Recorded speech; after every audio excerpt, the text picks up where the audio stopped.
Hello. Welcome to your bi-weekly reminder that tomorrow is Friday. I know the biggest problem I've had with this podcast is consistency, but I have an excuse, kind of. For the month of June, I got unnecessarily busy in a really good way. Back in like March, that might have been too long ago.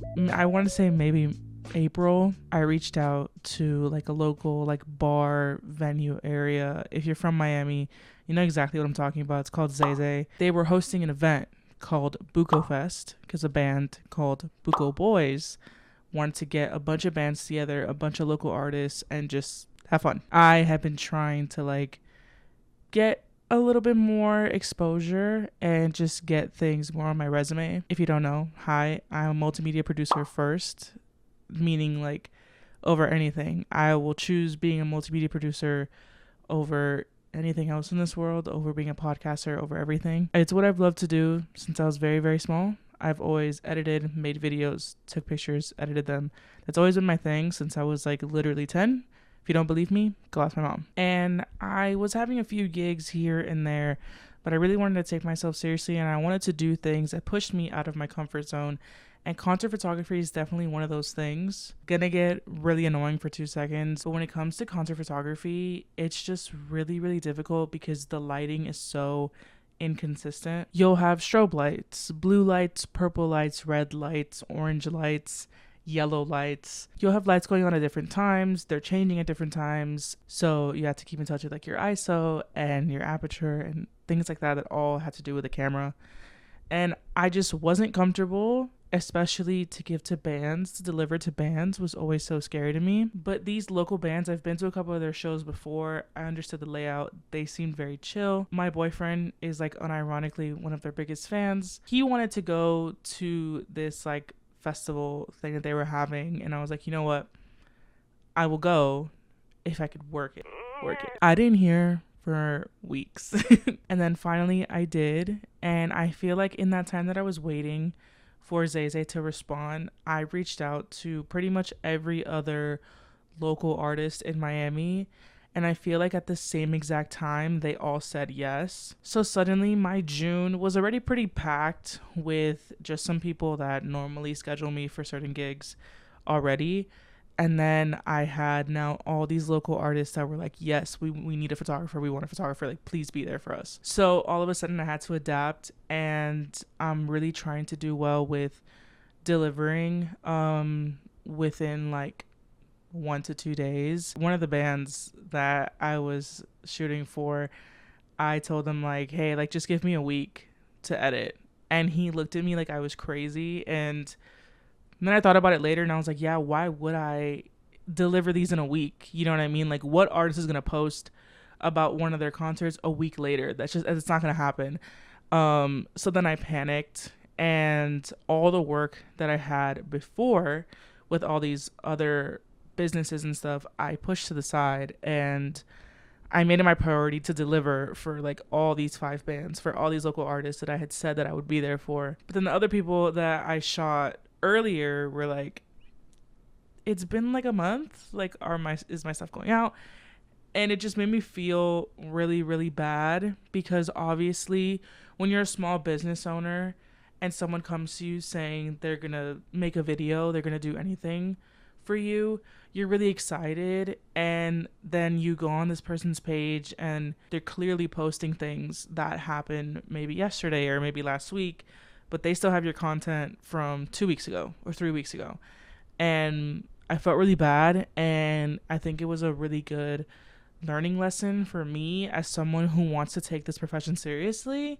And I've always said reputation is so important in this field, and I want my name to be known, and I don't want it to be tied with, oh yeah, but you know, she came and you know, she shot content for us and it took her like 2 months to deliver. I don't want to be that person, and I wasn't that person before when obviously I had the full week to edit one person, right? But then I got really overwhelmed. I took on a lot more gigs than I should have just because I was chasing, you know, adding to my resume.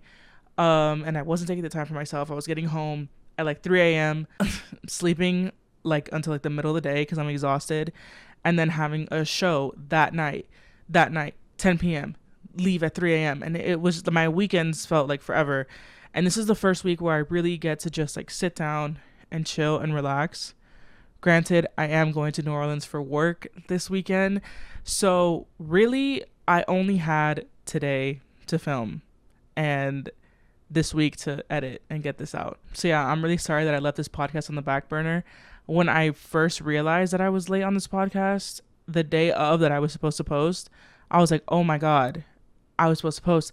Let me like try to like figure something out. And I was scrambling, and I was even thinking like, what if I just did an episode without the video? But that's just half-assed, and that's exactly what I told myself in the beginning of the year, that I didn't want to half-ass anything. Like when it came to the podcast, when it came to my work, when it came to even TikToks or YouTube videos or anything like that. And I haven't even started my YouTube videos, but I just don't want to half-ass anything, because for a while there were times where I was posting things where even I knew like, this isn't me and this isn't what I want long term. This is short-term fame. This isn't like long-term. This isn't going to get me an audience. This isn't going to grow and connect me to anybody. So yeah, but I'm back. And it really sucks because I was really excited for this month. Happy Pride Month, everybody. If you celebrate, and if you don't, happy Pride Month. But yeah, it's looking like this is going to be the only episode for June. So I'm really, really sorry about that. But we're going to talk about some good stuff that's happened this month. We're going to talk about some movies I've seen, because we might as well do a movie review in this episode. And then I'll see you guys in July. It's my anniversary month in July, so it's definitely a lot more calm. I made sure to take time for myself, my relationship, so I'll have more time to just chill, and I'll be back to making 2 episodes a month, I guess, because I post bi-weekly. So I'm so sorry you haven't been reminded that tomorrow is Friday in like 3 weeks. I'm so sorry. So yeah, and not to start this on like a super sad note, but the day that I'm filming this, we found out that Oliver Tree passed away, and I know nothing about Mr. Tree before anybody comes into my comments being like, oh, he was a bad person. I know nothing. All I know is that his life, along with 5 other lives, were taken yesterday in a really, really horrific and terrible way. I mean, a helicopter crash, 2 helicopters crashing into each other, and then falling into an electrical vehicle lot. I don't even know if that's how you say it. A lot with Teslas in it.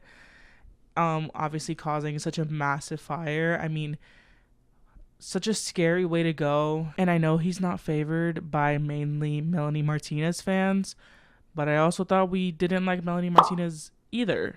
So that's a whole thing. Weirdly enough, I found out through an H3 podcast, and I don't even follow H3 anymore. I follow like Jake Weber, Tara Yummy, Johnny Gilbert, like people that I would have thought I would have seen the message from before, but I was scrolling, and then for some reason Instagram suggested that I follow H3's Productions Instagram or whatever, and it was Ethan's post about Oliver talking about, oh, like my dear friend has passed away. And I honestly, like my first reaction was shock, because I mean, you know Oliver Tree, like his haircut, his song, like you know something about Oliver Tree, and it was just I mean, like, at least for the people that I follow, he's been on like everybody's channel lately, and to my understanding, it was kind of to get more traction for his tour that he was about to have, which, how shitty. I mean, just your first world tour and you pass away and stuff, and like, it just makes me think about Joy Division, even though he took his own life, but it just makes me think about like, you're so close to everything you ever wanted, and then it gets taken from you, and how shitty that is. So rest in peace to Oliver Tree. Just really sad for his family.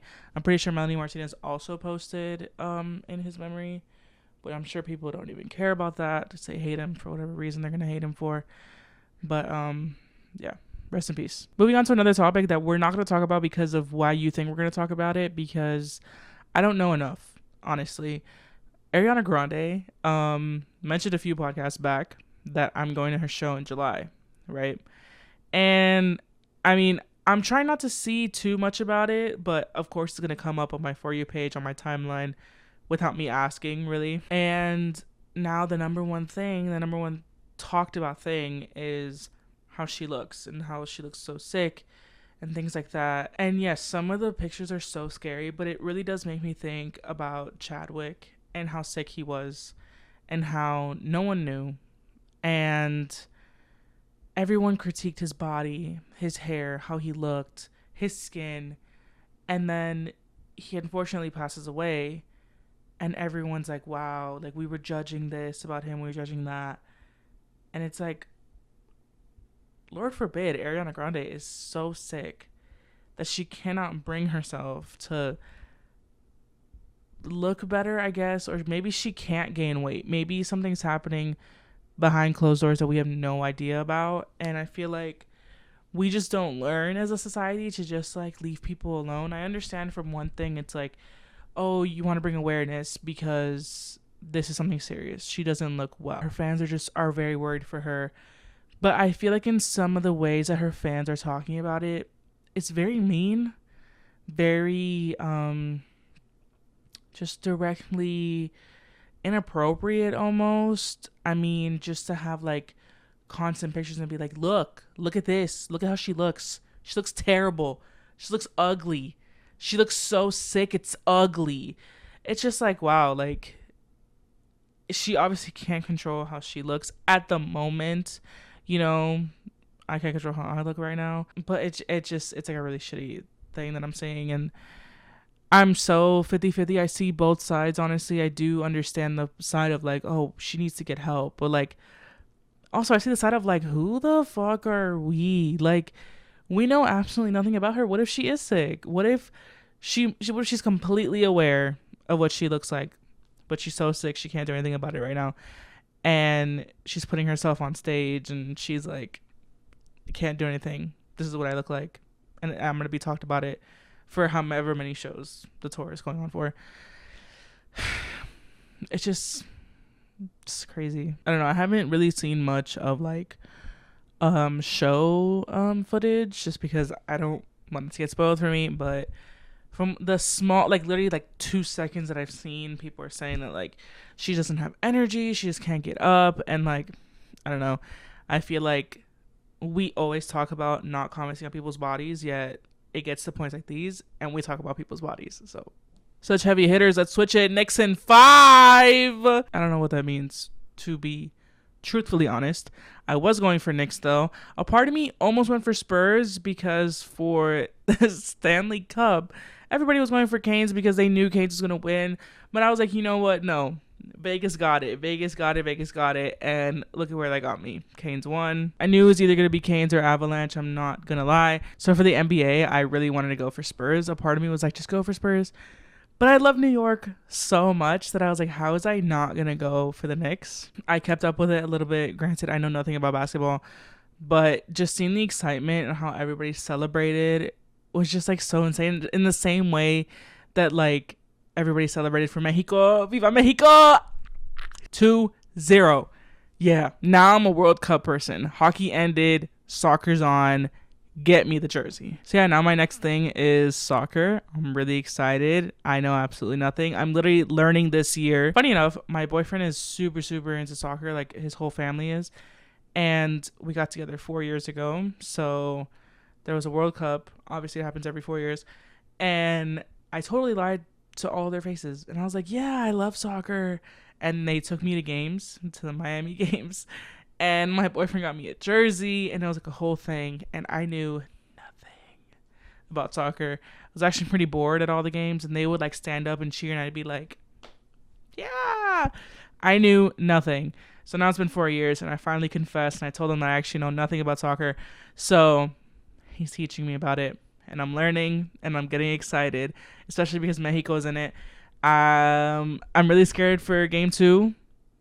But Viva Mexico, you puta! We talked about the things I'm getting into, but let's talk about the things that I cannot get into. Number 1, Love Island. Sorry. Y'all know I love Temptation Island. I love Too Hot to Handle. My boyfriend and I sat down. Because of the World Cup, we have Peacock now. So we were like, you know what? We can finally sit and watch Love Island. We watched maybe 10 minutes. In those 10 minutes, my boyfriend was like, please turn it off. Something about the way that the girls are screaming every 5 seconds about God knows what.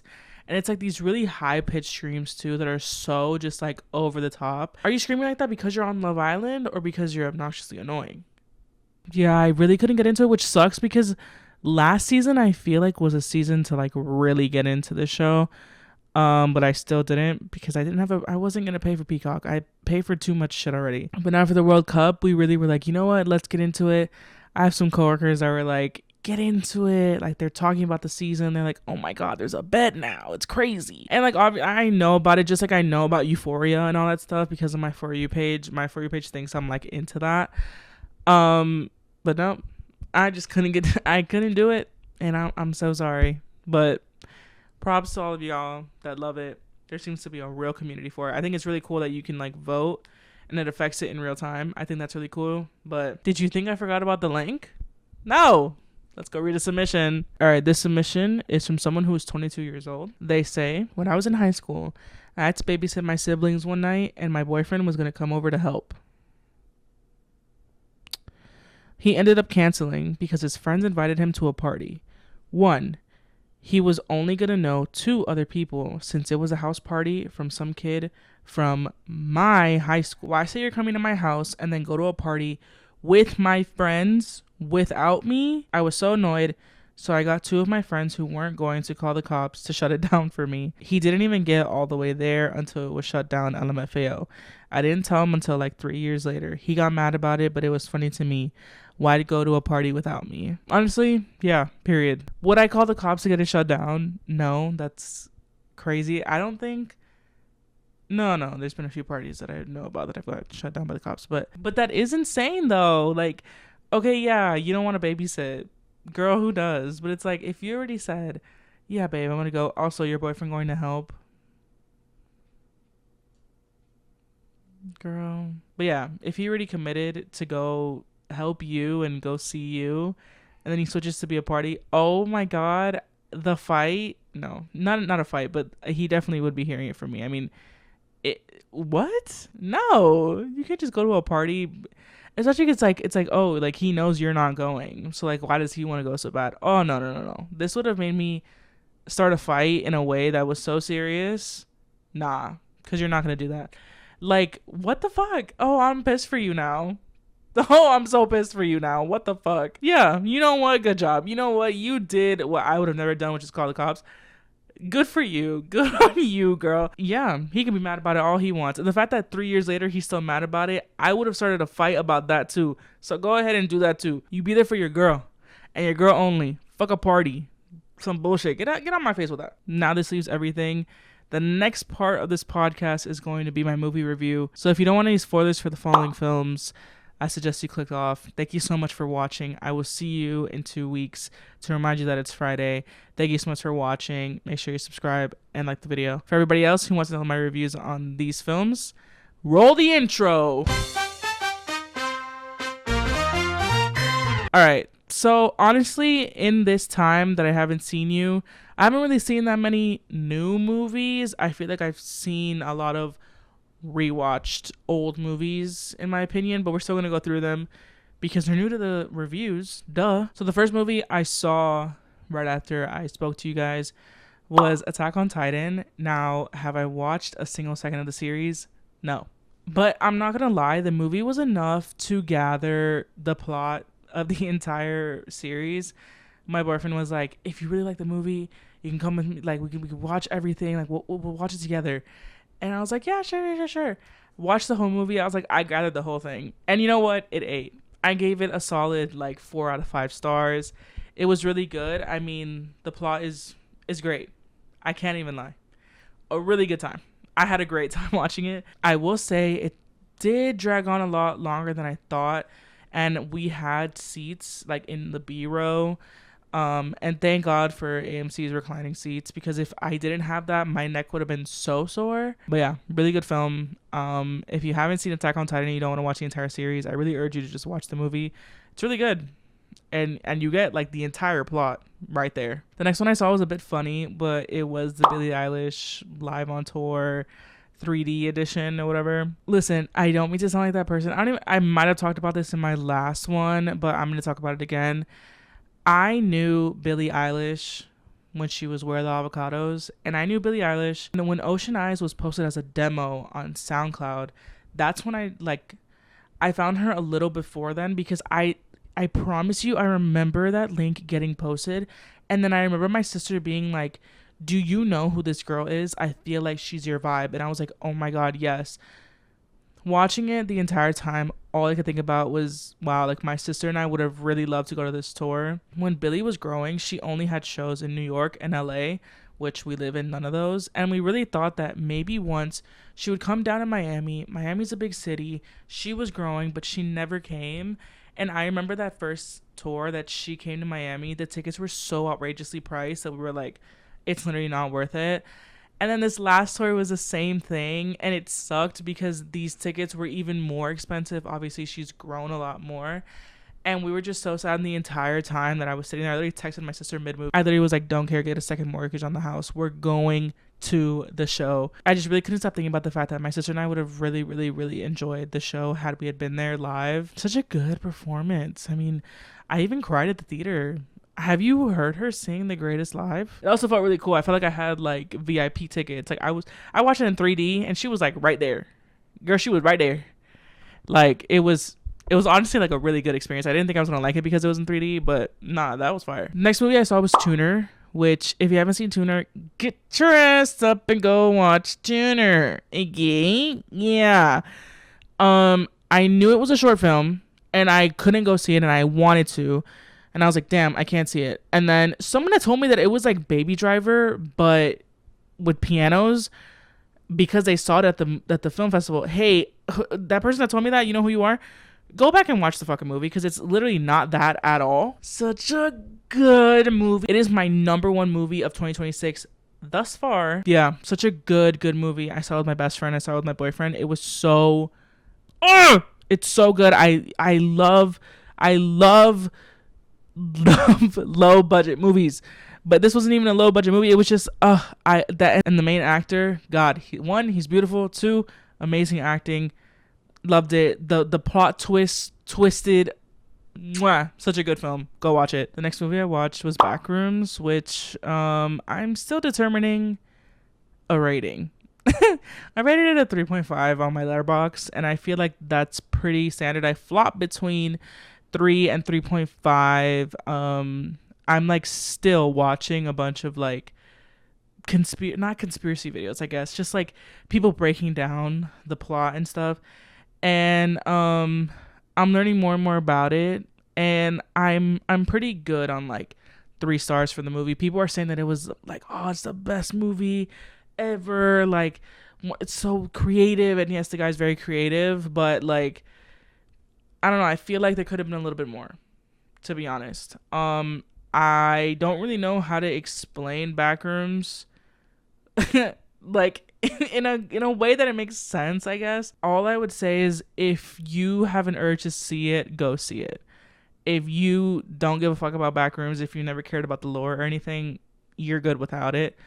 I do feel like there's gonna be a second Backrooms, which I hope there is, and I hope that in that one it really like delivers everything that I thought was missing, and I feel like it would. So I feel like Backrooms 2 I would like more than Backrooms 1.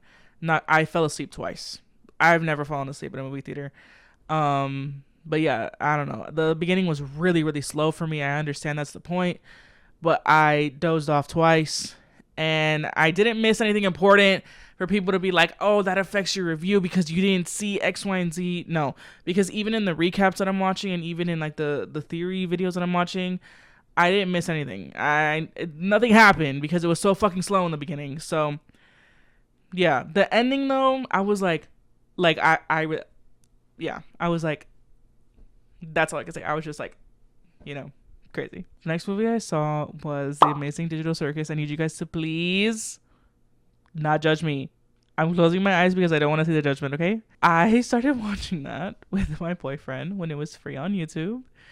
And we showed his little sister and we all got into it. So I said, like, why wouldn't we watch the last episode in the theaters? And then I learned the fandom. And I learned it quickly. I'm not one of them. Fuck. Did I go dress as Jax? Yes. Did my boyfriend go dress as Kinger? Yes. And did his little sister go dress as Ragatha? Yes. But we put on deodorant, we shower, we're really nice people, and we have social skills, I promise. No, but in all seriousness, I think I got really blessed with the screening that we had. We saw it on the 14th, I believe. And we saw it at like 1 p.m. There's people dressed and stuff. But for the most part, people were very respectful of just everybody and everybody's space. Because I've seen other screenings and my friend who saw it like premiere night of people just like singing along to the songs and people just being so obnoxious. And I was really, really nervous for my screening. But for the most part, I mean, there was a literal child sitting next to me, but people were pretty normal for my viewing, which I'm very grateful for. But yeah, I've seen some people really have some just like really bad times with the people that they watched in. I mean, like, that's like the one thing that you have to give up when you're watching something in the theater is you can't control your environment, unfortunately. There's literally one that I saw, like one TikTok that I saw of like, you can hear it's literal children singing along to Kane's song. Yeah, security would have heard from me. Super just unaware of your surroundings and basic respect for people that are around you. All in all, Jax literally didn't have to die. That's all I'm gonna say. Thank you. I don't ship like Funny Bunny and all that stuff though. Like, chill. I feel like I'm like the least like involved. Like I enjoyed the film, I enjoyed the series. Now let's move on. I feel like everybody else, especially because I say that I like Jax, everyone always assumes like I'm like one of those, but I'm not, dude. Like I just the last movie this movie is not new to me at all, but I saw Call Me by Your Name, but in theaters. Okay, I saw it in theaters this time. The first time I saw Call Me by Your Name, I was with my high school best friend, pirated on my Toshiba laptop that was like a little bit broken on the screen. I feel like the way that I watched it for the first time was the way that you should always watch that film. Yes, I understand the ages. I am not romanticizing, fetishizing anything. Please shut the fuck up. It's just a beautiful film. Really fucking hate that Elio is so young and Oliver is so much older. Feel like we could have done without that, but as we know, the director is low-key a freak, and so is Armie Hammer. Yay! Yeah, it really sucks how like everything played out, but I remember reading the book like way before. I was honestly way too young to be reading a book like that. I have the book with like the original cover and everything. Then I remember like 2 years later hearing about it becoming a film, and I was like, oh my god, I read that book. And then Twitter did its thing, and then now people are, that's the thing, like this film has been so romanticized, so fetishized in the media, and then it's like this year, like these last 2 years, people are like, wait, actually the age gap is in the book and it's in the movie and it's been in the movie, but now and yeah, you can't deny that movie's beautiful. It was beautiful to see on the big screen. Sorry. But yeah, that's gonna be my episode for today. Thank you guys so much for your patience and for your understanding. Thank you guys so much for watching this video. Please subscribe and give the video a like. And if you do miss me for any chance that I'm not on here, I am available here. I'm everywhere, girl. Go look for me. But thank you so much for watching this video. I will see you guys hopefully in 2 weeks to remind you guys that tomorrow is Friday. Have fun, be safe, eat your vegetables, be kind. Bye.